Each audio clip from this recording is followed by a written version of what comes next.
Gentry from Highland Church in Memphis. And here's where we're at on this one is we're going to talk a little bit about a report relative to COVID-19 that came out just recently. And he and I are going to hit this. Here's what the report is. This was a church survey summer report put out the 27th, so really recently. It was done by the Billy Graham Center's Send Institute, Exponential, Leadership Network, Catalyst, Discipleship.org.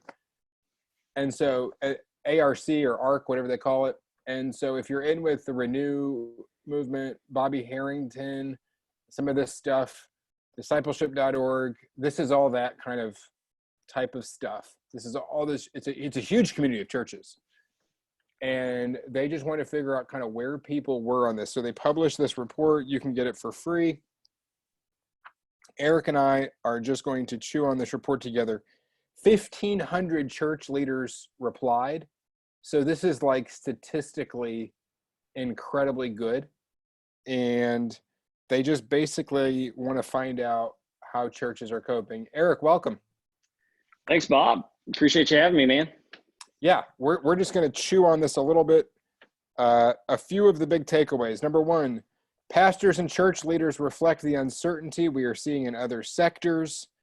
And so 53% say we are uncertain. We're taking this 1 week at a time. Have you ever been in a ministry where you felt like from day to day, it was more uncertain than what you're doing right now? No, definitely not. I think we are in some ways right now. So April 1, I feel a little better than I did 2 to 3 weeks ago when it was almost day to day, things were changing. At least now I feel like we're settling in a little bit, expecting that this will be kind of the norm for at least a short while to come. And so in some ways I'm in a better place now than I was a couple of weeks ago when it was day to day, not even week to week. I'm thinking about things like sermon series. I haven't really thought about that concept for 2 weeks. Like, I cannot imagine right now being like, well, in 12 weeks, I know what's really going to strike. We don't know in 12 weeks if we're going to be in a building. Yeah. You know what I mean? Yeah. So it's like, it's a different world right now. And I don't have a lot of, it's just something to think about. Yeah, absolutely. We've already changed our sermon plans. Yeah. So nationwide ministers are saying that. Here's one that I think all of us could have guessed. Pastors are struggling to navigate the obstacles of technology-based ministry. I wasn't ready for this. Were you ready for this?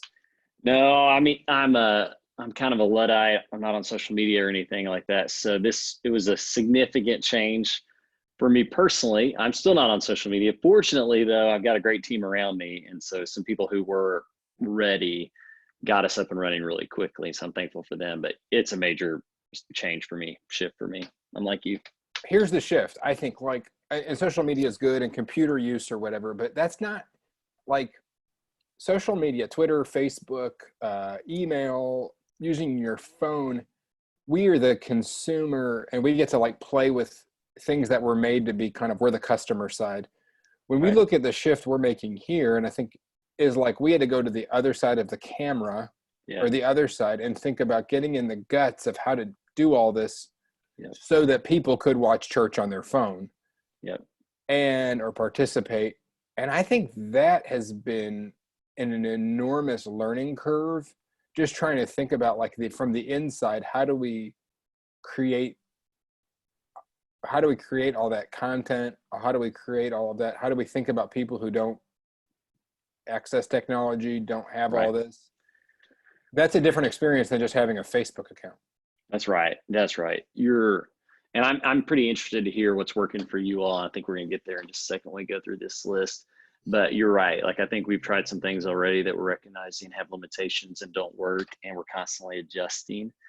And in some ways, we certainly had a presence online, but we are in what is for us uncharted waters. Now, fortunately, there's a lot of churches that were navigating these waters before us, and these waters are definitely not uncharted to God. And so we're trying to pay attention to his leading But there are a lot of resources out there like this one that you're reading from that I'm thankful for and that have been really helpful right now. So let's talk a little bit about the kind of the bones of what we're doing. So I think 3 weeks ago, White Station had like one of those services where we said we're gonna record live, and we almost like begged people not to come, Mm-hmm. but we didn't exactly cancel. But we kind of like said, and most people did not come. I had kind of a joke with kind of a younger guy at church who was really surprised that more people didn't come, and I said, no, like you'll find this out soon. If you give permission to people to skip church, they will take you up on this. And Right. uh, and so we did like the live filming thing, and then the next week though we pivoted away from where we didn't shoot it inside of either of our venues. Yeah. We went to a classroom. We set up a studio. It bears no resemblance to anything people were used to. Now we're around a cafe table with a chair in a studio. Mm-hmm. It feels, and so from the presenter side, but we're still doing a live service basically, but we're inserting taped pieces because of social distancing. Yep. What are you guys doing? What's been the 3 weeks for you? Because that's kind of what we're at, like 3 weeks. Yep. So the first week, we made a decision. So we've done 3 weeks of online services. So we made a decision the Friday morning before that first online service on Sunday that we were going to suspend services. And fortunately, and the team at Highland, Russ Terman, Kevin Woods, a couple others who made the magic happen that weekend. We had a praise team that came together Friday night and filmed some songs. I actually preached Thursday afternoon, I think, just thinking we might possibly cancel, and Russ recorded it. And so all of ours was recorded in advance. However, Facebook and Vimeo have an option to release pre-recorded material as a live event. And I'd really recommend that to churches out there, because a live event catalyzes people in a way that a pre-recorded video package you can watch at any time doesn't. And the thing about a live event is you can always replay it later. And so we have shot all of ours in advance, both worship and preaching. And Russ Terman, our media director, is doing all the editing and production beforehand. And then Kevin Woods uploads that to social media and Vimeo and YouTube. We've had some problems with Facebook the second 2 weeks. I think A lot of us have. Yeah, I think I hope. The great thing about Facebook is that, and I read this somewhere, that little did the creators of Facebook recognize that they might be creating the greatest vehicle for the announcement of the gospel the world has ever seen. But I also believe, after the glitches we've had the last 2 weeks, Facebook may be irredeemable. It has been really difficult. But YouTube and Vimeo have been solid. And so the advantage of Facebook is that people can comment live, and you can have an interactive platform that's a little bit more difficult with Vimeo and YouTube. But we're doing all of ours pre-recorded. And in fact, we pre-recorded several more services as soon as we learned the shelter in place was going into effect. And so we have not decided what we will do after Easter as it relates to filming. I mean, actually, it's really smart to start pre-recording stuff, because we're kind of walking through this like, okay, so there's the production side, then there's the people on the other side of the phone, other side of the computer. Yeah. And I'm wondering, like, okay, I haven't even been home yet for one of those experiences. I've been kind of on the production side each week. I'm kind of wondering, like, what are people experiencing? What are people going through? How do they feel about this? And people say nice things, because that's really, nobody's going to just rip you right now, knowing you're doing the best you can. But you still want to have healthy environments that lead people to participate. And also, coming to number 3, you want to somehow help people give. Pastors are confident about finances. They recognize the coming challenge. Yeah. So we have compounding issues, which is that churches have more financial needs among members than we did this time last year, by 20, 30, 40% probably. Yep. And most churches don't have any vehicle to recover nearly the revenue that they were bringing in from week to week through giving. We don't like to call it that, but that's what it is. So even for churches who had online giving platforms, those were not in many cases getting more than 70 or 80%, I would assume. How's that looking in what you're facing? Yeah, well, so the first point about the interaction that we've had on social media and just how that experience has gone, it's been amazing. Our elders and staff have been humbled and just truly grateful to see the way God's been at work. In some ways, we're seeing levels of interactivity online that not everyone experiences on Sunday morning, even face to face. You know, that people who are speaking up that don't speak up when we come together personally. They're affirming each other, reaching out to each other, praying for each other. Our elders are engaged in our live feed every week, commenting, replying, praying for people, asking for prayer requests. So it's been powerful. And we've gotten word of several people who are not affiliated with Highland who are watching our content and asking questions about Jesus and thinking about being baptized. So like this, you know, the coronavirus is not going to stop the work of God and the gospel. And so we've seen that on Sunday mornings. And so I think the worship experience has been good. One of my friends joked that even though he was at home, he still had to take his children out during worship service. So there's still some challenges, right? And I get that. All the parents are saying this. They text us pictures. This is us having church, and like the kids standing up in front of the device, like nobody can see it. Yes. Yeah, absolutely. And we try to do a thing or two for kids in on our live stream that have been great. But by and large, it's been pretty positive. In terms of you did finances, puppets. I saw you. You did puppets. Yeah, we did puppets one week. We've got a legendary puppet named Cool Ray. I can't disclose his real identity, but he's been a part of our VBS forever. And so he showed up at the beginning of our last worship service, and we're doing more stuff like that. And it's going pretty well. I'm not joking. I'm not being ironic. I'm telling you the truth. I believe we'll use Flannelgraph this week. You want to know something? I just texted our children's minister this morning and said, do we still have a Flannelgraph in the building? So we might be using it next week too. I was like, wow. Okay, because I'm watching this. Like, okay, Yeah. seriously, Yeah. We have these taped pieces. You got to come in and out of a taped piece. Sure. And you have like a sermon piece and a Lord's Supper piece, whatever. You have these taped pieces. Isn't some of the model that people who are like our age reflect on of having taped pieces, a warm environment, talking to a camera? Isn't it Mr. Rogers' Neighborhood? I mean, like, isn't there something here where you want to have this gentle pastoral tone? Yeah. And you have to have things that like fit on a screen. Yes. And that aren't loud. And it's just like, I was thinking like having my kids participate with me. I was like, well, I'm going to have them do the Flannelgraph. Yeah, that's awesome. That's interesting. No, that's a great idea. I read a children's book during my sermon, a portion of a children's book. And so Russ is able to get up close and zoom in and I read it. And so we're trying to do things like that you can do and that are so much like Mr. Rogers' Neighborhood. Absolutely. He was ahead of his time. Financially, the first Sunday, we did take a pretty significant financial hit. I think it was somewhere in the neighborhood of 20%, which was a really encouraging sign though, because we were only getting about 53% of our giving online beforehand. The rest was given in person. And so quite a few people made the shift to give online.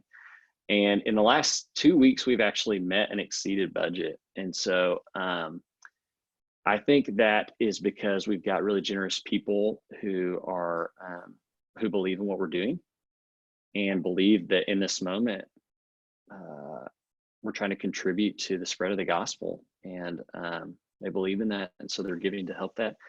We also have people, and we've been really clear about this, that if you're in a pinch right now and that this is hurting you financially, we're not wanting you to feel guilty.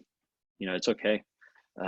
We've got others who can help right now. And so that's what's happening. We've also made it available, you know, options for people who don't go to Highland to give through like text to give features and promoting our website giving. So I'm not sure what numbers are coming in there, but there are a lot of people not from Highland who are tuning in, and we want to give them the option to support this ministry too.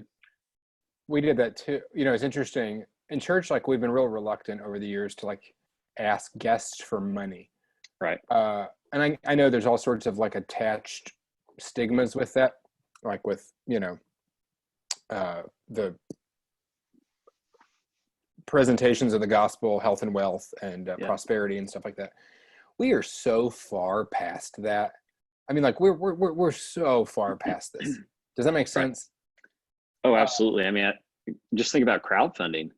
Um, yeah, like, yeah, we're in this moment that if people find something compelling, meaningful to them, they want to be part of it.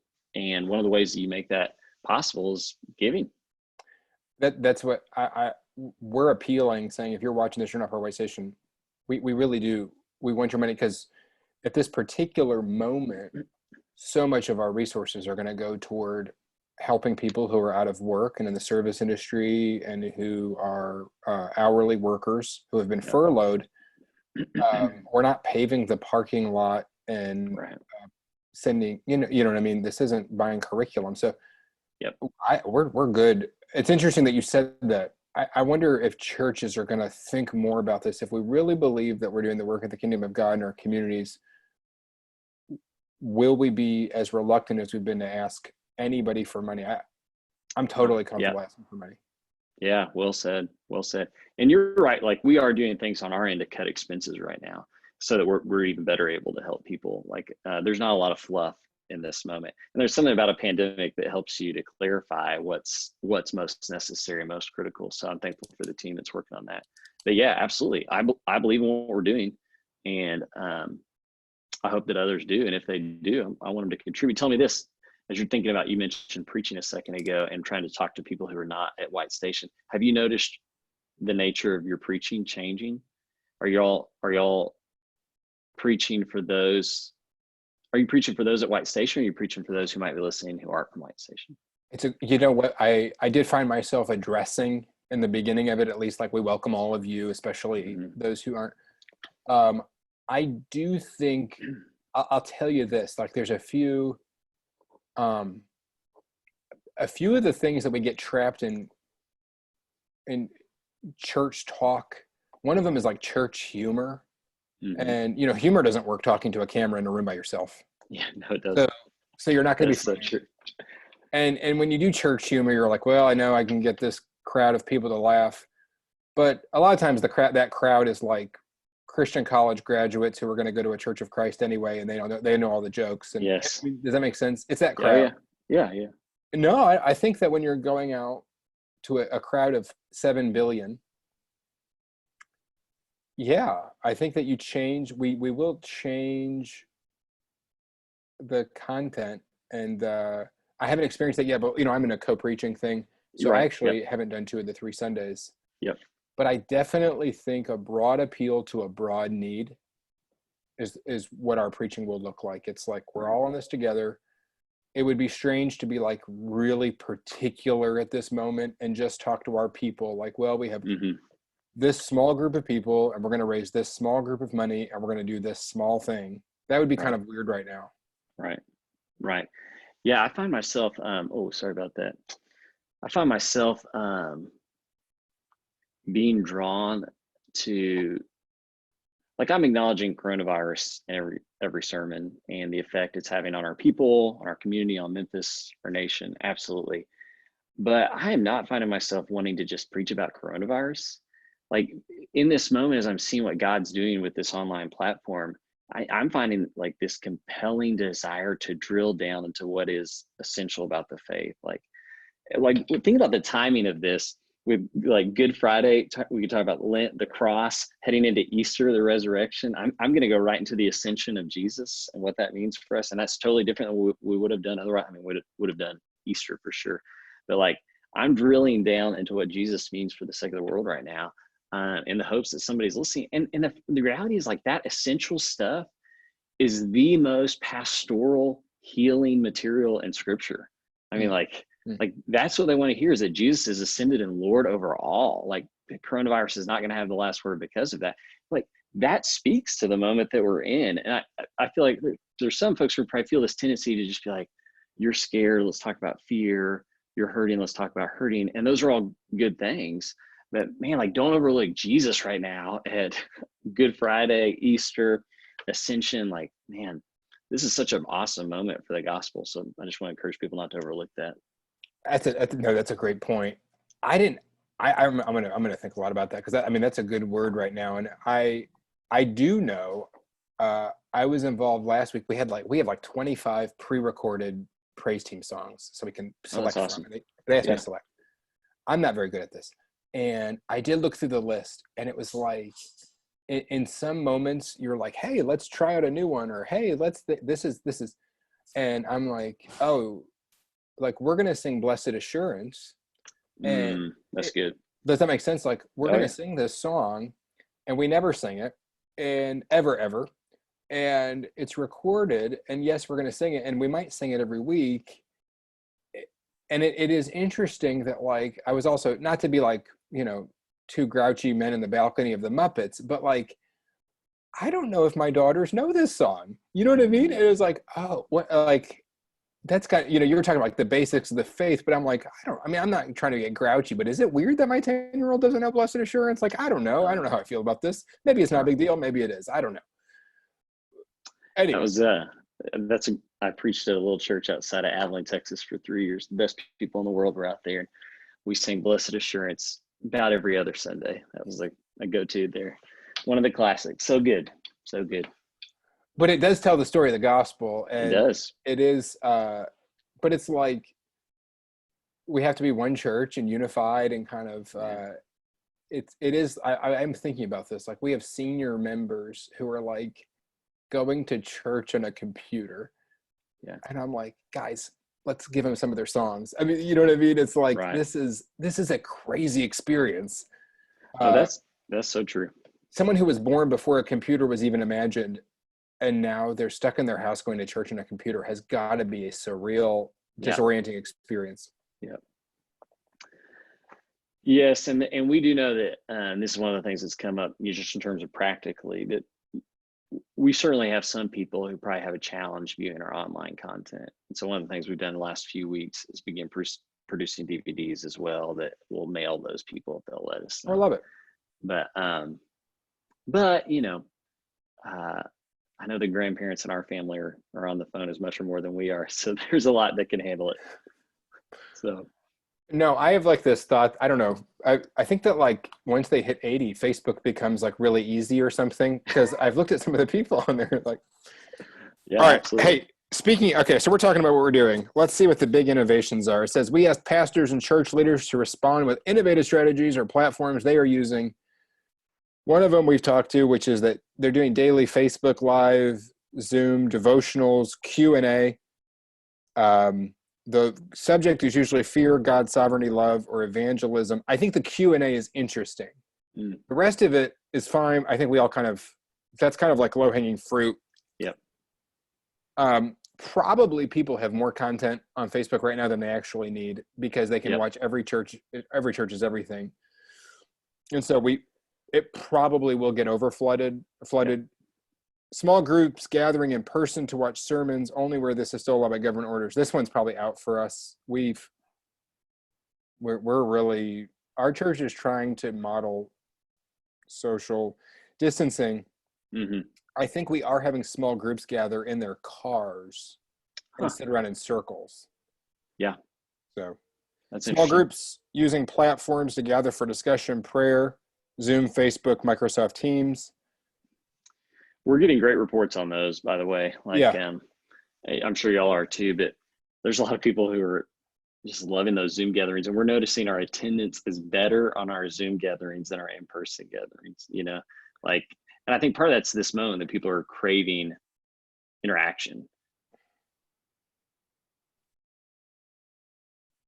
So we lost your sound. You're back. Okay, sorry about that. No, it's interesting.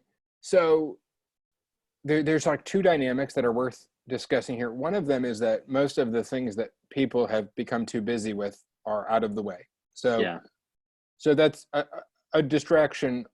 Like, for example, I mean, our kids are with us all the time, which can be busy, but also it means we're not picking them up from school and taking them to soccer practice and all this other stuff. So there's that. The other thing I do want to address that I find really intriguing is that physical church attendance is an obstacle for some people who don't just love getting in massive crowds and shaking hands with strangers and hugging. And churches in America have become larger. And so even though church has declined in terms of population, the average congregation size continues to get larger. Yep. There is a group in our population who that has not favored. And so, anyway. Yes. Yeah, that's well said. And we experience that often. I think one of the challenges with big church is getting small, and you've heard this. And so by getting small, we mean small groups, Sunday school classes and stuff like that, places where you feel known and valued and not overlooked and can be yourself. And so Zoom is, and Facebook and other avenues are good options right now to do that. Yeah. Coordinated phone calls to every member attendee, split it up among leadership or assigned to specific volunteers. I've heard a lot of places doing this. Yeah, we're doing that as well. Yeah. And, you interviewed Jim Martin a couple weeks ago, and he talked about that. And that's one of the things I'm trying to do as a minister too, is to call people. We had a staff meeting yesterday, and every group did a report: youth, children's, women's, social media, all these reports. And everybody talked about the various things they were producing for online content, and everybody's producing something. We're trying to not oversaturate it, only do the essentials.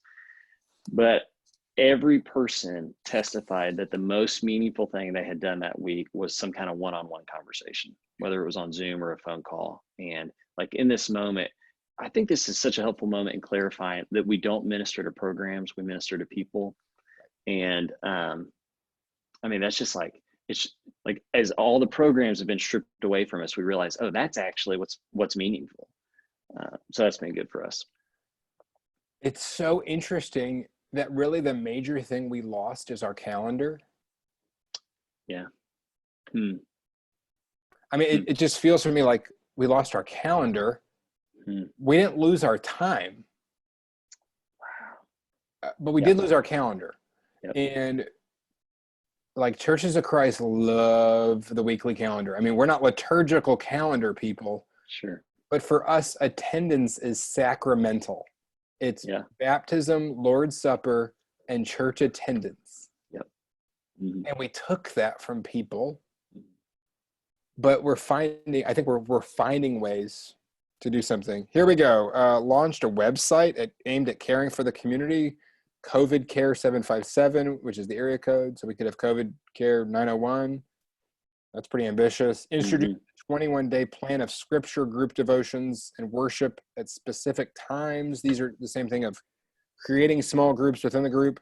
Yep. Drive-through food pantry, mobile devices. A lot of ideas out there. Yeah, there's so many good ideas. I would really recommend people check out this document. There's a lot of good ideas. I think one of the things that we are recognizing at Highland is that we're not going to do everything right now. Like, that would be the mistake, is to look at this list of whatever it is, 20 ideas, and say, let's do them all. And so we're trying to narrow down, because you're right. Like, online is so saturated right now, and is the best model of ministry right now to encourage people to be online more in this one moment where they get the ability to like slow down and be unhurried. I've been reflecting on Psalm 23 and this idea that he makes me to lie down before he leads me to still waters and guides me in paths of righteousness. Like, here's this moment where we've been made to lie down. So we're trying not to force people, okay, you're lying down, but make sure you have your phone in front of your face constantly. Right. We're going to produce some stuff, but like, the answer is not more in this time. But there is something about like quality and authenticity and community that I think is worth preserving in this moment. I think that's so true. And I don't know what to do with that, because obviously the people watching us talk right now are online. Sure. And yeah, there is going to be this desire to create more. It would be a shame if we went from like a program driven model to like a production driven model. Yes. And kind of miss something there. I do think there's something to come out of that. As we lost our church calendar, there is something to come out of this about like equipping people to and I want to say this in a careful way, but like to run their own spiritual life. Yeah. Like, that's okay. It's like totally fine for people to reach out to people in their church and to set up conversations and to reach out to people in their Bible class. and not wait on the church to program their spiritual Yes, life. that's right. Absolutely. Okay, so I think it's a good report. All of you, we're going to put a link to this beneath this on our Facebook page. It's worth looking over. If you're a church leader, it's totally okay not to know what to do right now. It's also totally okay to look at 100 ideas and say 99 of those are not for us right now. Yeah. And I think that's kind of the discretion of looking at things like this, but it is really helpful. 1,500 church leaders were surveyed, 1,500. And it might give you some ideas of where your church stacks up anxiety-wise and where you are financially and some things like that. So I definitely recommend that. Eric, thanks for hopping on today. Yeah, Bob, man, I appreciate what you're doing with these. I think this is serving the kingdom. So thanks for doing it. Okay, you're the best, man. Appreciate you.